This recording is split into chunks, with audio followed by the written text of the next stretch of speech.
How do you know a five sensory is using you as a sixth sensory, or they're taking you seriously as a potential long-term relationship?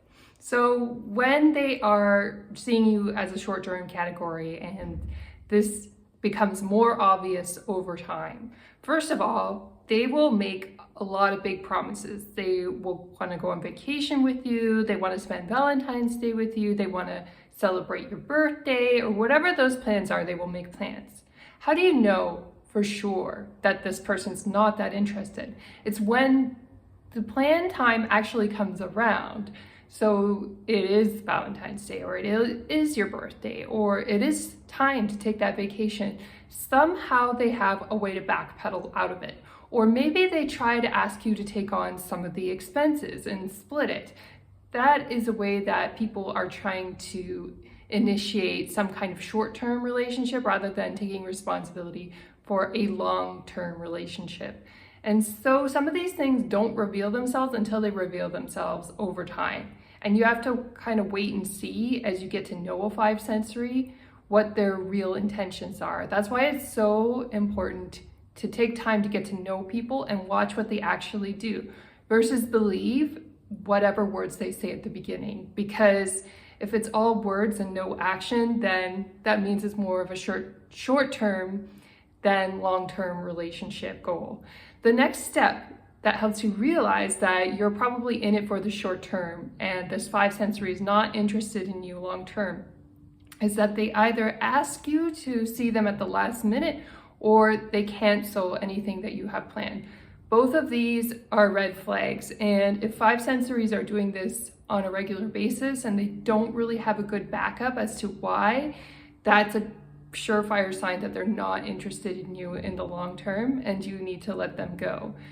And I mean, genuine things could come up in the schedule when it's early days, but the problem is you just don't know. You don't know that they're monkeying around with you or they really did genuinely have something that comes up. And so sometimes that's just part of getting to know new five sensory people. You do have to let go of people because you need to have your boundaries and your self-respect to keep yourself out of trouble.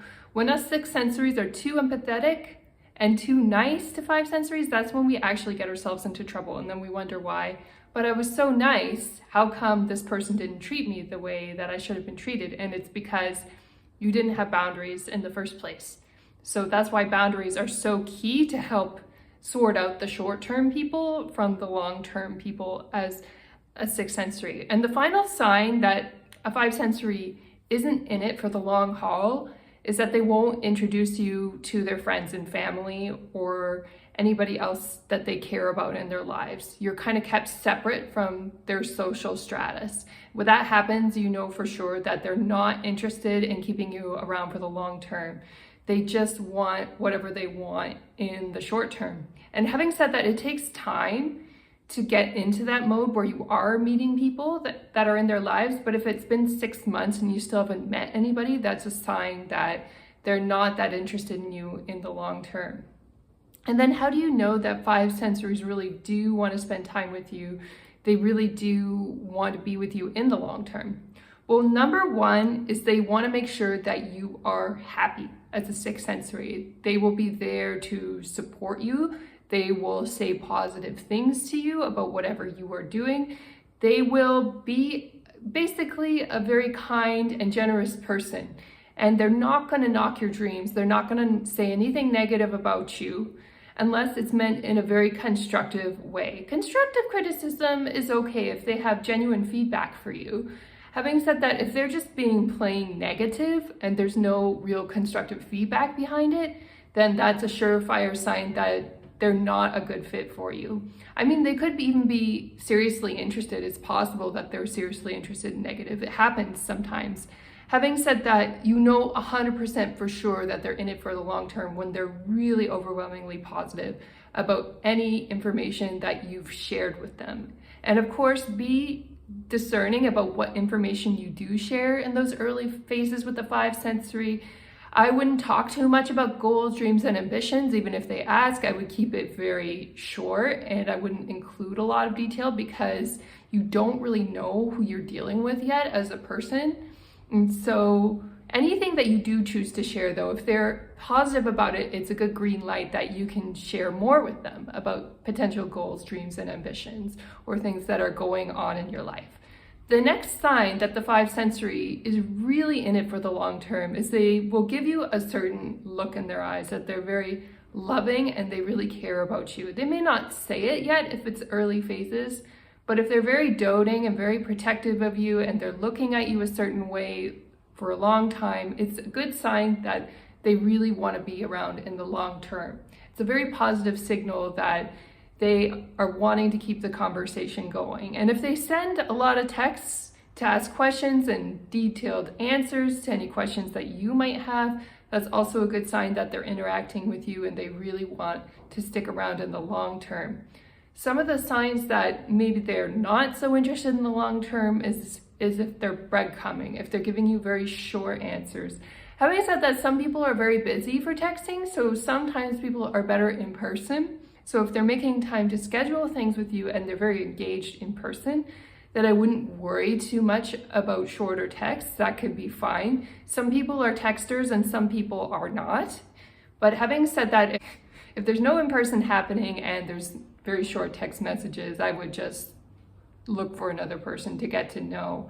And that's why it's good in the short term to get to know many different people, because if somebody behaves badly, they cancel, they suddenly start acting sketchy, then you can just move them into the plan, X, Y, and just ignore or something like that. Or tell them that it's not working for you, or not say anything and just see if they step it up eventually. So these facts will help you discern who is really serious as a 5 sensory about you versus who is not serious as a 6 sensory. And the thing to keep in mind about 5 sensories is many of their rules and guidelines are dictated by intellectual thought. So whatever they are doing, there's usually a thought process behind it, even if it's not that deep and detailed. It may be just very superficial and very self-interested, but they always have a logic behind anything that they are doing. And so as a 6 sensory, what you want to be able to do is read the logic objectively.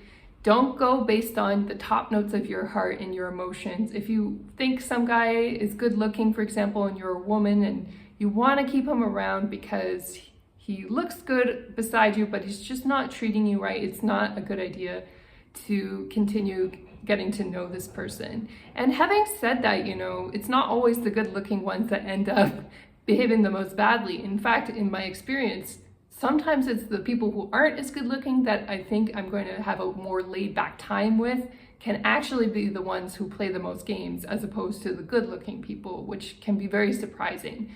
So I do recommend changing your type if you haven't had any luck with the type that you've been getting to know. But having said that, don't make assumptions either. Just because they're a little less good looking or a little nerdy or a little less desirable in some way and you think it's going to be more laid back, it's not necessarily so. And in fact, some of these people can be the biggest sinkers and the biggest game players of all, more so than the very stereotypical good looking people.